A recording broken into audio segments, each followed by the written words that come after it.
Izzy Bites, I got a crispy New England style fish and chips for you with a shatter-crisp vodka batter on the outside and flaky cod on the inside. I guarantee you that. Now let's get it poppin'. First thing we want to start out with are our chips. Reason being is because this is a 3-step process. Now we want to start off with a potato that has a low water content. Reason being is because when you fry your French fries, you want a potato that doesn't have a lot of water in it, because when you fry it, they'll come out soggy. And we want a potato that has as little water content to it as possible. While seeking my degree to become a professionally trained chef at Le Cordon Bleu College of Culinary Arts, this is a technique that they taught us, which is called julienne bâtonnet. And this particular technique is going to give us the size of fries that we specifically want our fries to be. Now I'm going to slice these about 1 inch thick, which is kind of close to like a steak potato. So we're going to do that. Then we're going to take our fries and add them into our pot with some water, and we're going to take them over to the sink and rinse them off very well. We're going to do this a couple of times so that starch, as much as you can come out from these potatoes. Then we're going to set them on the stove at a very low simmer and add some salt. We want this to be at a low simmer, not a rolling boil. Once your water comes up to a boil, then you're going to turn it all the way down until it simmers, because we don't want these to cook all the way, which a rolling boil can cause these to get too soft. We want them to kind of have a snap to them. Once we get them to that texture, we're going to remove them from our water onto our rack and let them cool off completely, come down to a room temperature. When you cook your potatoes, they should be at a slow simmer, not a rumbling boil, but a slow simmer. And then you want them only to get kind of soft. So you want to cook them for about maybe 10 minutes or so, to where they're still kind of firm, but they'll kind of give a soft snap. Once they come to room temperature, I'm going to take them and I'm going to put them in the refrigerator and let them cool even more. And then they're also going to dry out. And that's going to be about an hour, 15 minutes or so. Now, the sort of fish that we use in New England for our fish and chips is cod or haddock. I'm going in here and gonna dress up this fish and give it a sort of a maintenance. And what I'm gonna do is slice off the parts that I don't like. And being that they're so large, I'm gonna slice them in half to make them into more than one serving. Now, when prepping your fish, you don't want to just check for things that you don't like visually. You also want to check for bones too. Okay, though cod does not have a lot of bone within the meat, you still may want to go through and pull it out.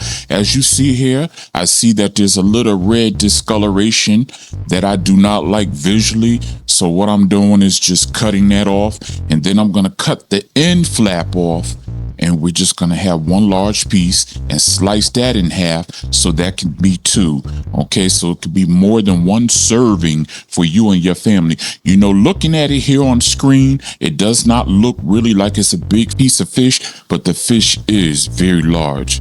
Now, after trimming our fish, we're going to continue dressing it, and we're just going to give it a little salt. I say about 1 teaspoon for all 4, and that's 1 teaspoon for all 4 and not a teaspoon apiece. Then after we finish with the kosher salt, we're going to go ahead and we're going to dice it with some Old Bay, which is going to be a teaspoon for all 4 as well.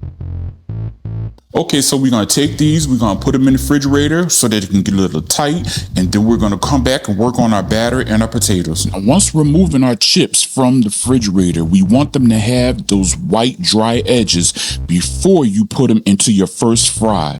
Now, your first fry is going to be at a very low temp of 275. Once it reaches that temp, then it's time for us to add in our chips. And we're going to fry those at about 3 minutes. Once the 3 minutes is over, then that's when we're going to remove them out and set them onto our tray, our rack, so that they can cool down to a room temperature once again. Family, if you're with me so far, go ahead, like and subscribe, for Fish Fry Night is just getting good. Now that we got our chips all set to the side, we're going to go ahead and start working on our batter for the star of the show.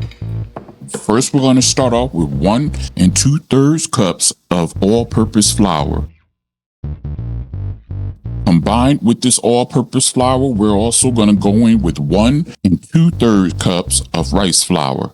If you can't find rice flour, there should be a link down below where you can click on it and you can purchase it from Amazon.com. Now, once we do this, we're going to sift our flour. Then we're going to add in 1 teaspoon of baking powder. And we're going to give that a good whisk so all of that can combine.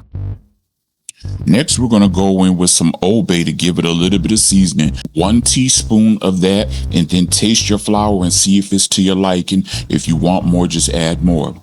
Then we're going to give all of our ingredients a good whisk so that we can make sure everything is incorporated perfectly.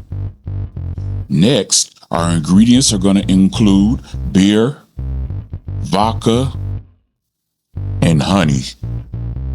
Now, the bubbles in your beer and the alcohol in your vodka is going to cause your batter to expand and to crisp up even more, which is going to be 1 1/4 cup of vodka and 1 1/4 cup of beer, and 1 tablespoon of honey to help with achieving a superior crunchy crust.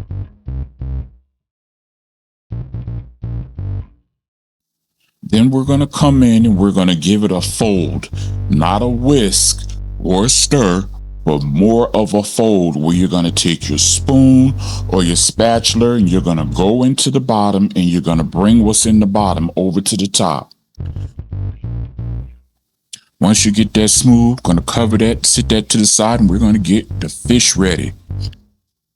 Now we're going to turn our oil up to 375, okay? Then you're going to take your pieces of your fish, of your cod, and you're going to dip them into your batter. Once you dip them into your batter, we're going to go in and put them into our oil and let them fry up.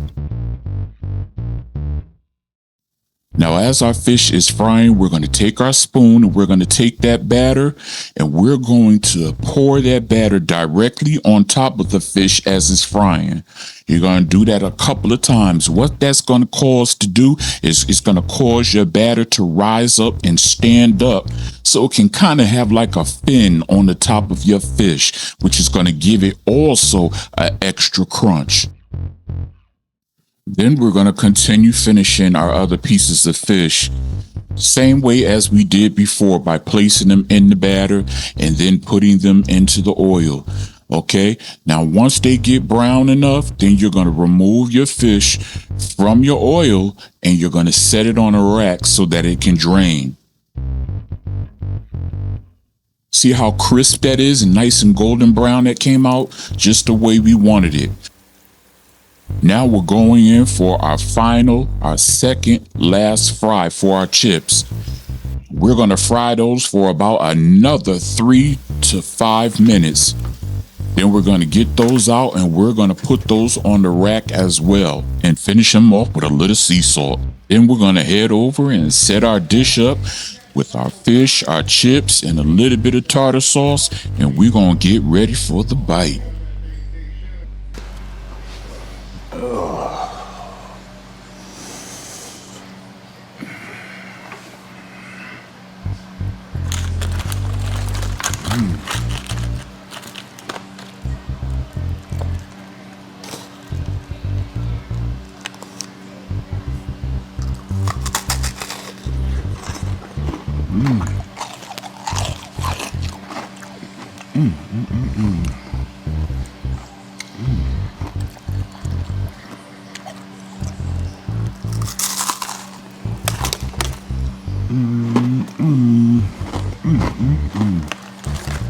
Oh, it's good. Family, from my heart to yours, thank you for coming by. Try this New England fish and chips and tell me how it hits. Comment, like, and subscribe. And if it's Yahweh's will, I'll be seeing you later. Peace.